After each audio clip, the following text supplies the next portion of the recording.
मैं चिराग पासवान ईश्वर की शपथ लेता हूं कि मैं विधि द्वारा स्थापित भारत के संविधान के प्रति सच्ची श्रद्धा और निष्ठा रखूंगा। चिराग पासवान आखिरकार केंद्र में मंत्री बन चुके हैं। बीते दिन चिराग पासवान ने मोदी कैबिनेट में मंत्री पद की शपथ ली। शपथ लेते ही सबकी निगाहें चिराग पासवान पर टिक गई। चिराग पासवान का अंदाज सबसे अलग, सबसे निराला था। चिराग पासवान जैसे ही मंत्री पद की शपथ लेने के लिए मंच पर पहुंचते हैं, तालियों की गड़गड़ाहट से उनका खूब स्वागत किया जाता है। साथ ही बेटे चिराग को मंत्री बनता देख मां रीना पासवान भावुक नजर आती है।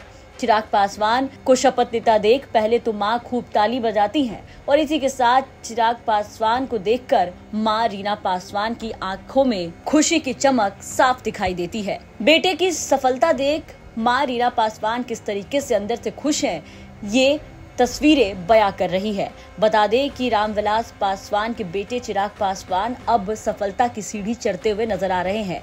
पिछले 2 बार से सांसद बनने के बाद भी चिराग पासवान को अब तक केंद्र में जगह नहीं मिली थी, लेकिन अब तीसरी बार जब चिराग पासवान 100% स्ट्राइक रेट के साथ बिहार में अपनी सभी सीट जीतने वाले इकलौते नेता बने, तो मोदी सरकार को चिराग पासवान पर भरोसा हो गया और इस बार मोदी कैबिनेट में चिराग पासवान को भी जगह मिली। इसके पहले चाचा पशुपति पारस को कैबिनेट में जगह मिली थी, लेकिन चिराग पासवान को किनारे कर दिया गया था। चिराग से ज्यादा एनडीए में चाचा पशुपति पारस को तवज्जो मिली थी, लेकिन अब 2024 में सीन बिल्कुल उलट दिखा।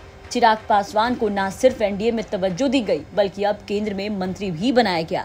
इस तस्वीर के सामने आने के बाद अब चिराग पासवान की खूब चर्चा हो रही है। चिराग पासवान को उनके पिता रामविलास पासवान से जोड़कर कहा जा रहा है कि अब रामविलास पासवान की तरह ही कहीं न कहीं चिराग पासवान भी आगे बढ़ते नजर आ रहे हैं। अपने पिता की विरासत को संभालने में चिराग पासवान कामयाब होते नजर आ रहे हैं। बता दें कि रामविलास पासवान की मृत्यु के बाद चिराग पासवान को कई उठापटक देखने को मिला। चिराग पासवान ने कई बाधाओं का सामना किया, लेकिन इन सब के बीच चिराग पासवान ने खुद को साबित किया और अब केंद्र में मंत्री बने तो मां रीना पासवान खुशी से झूम उठी।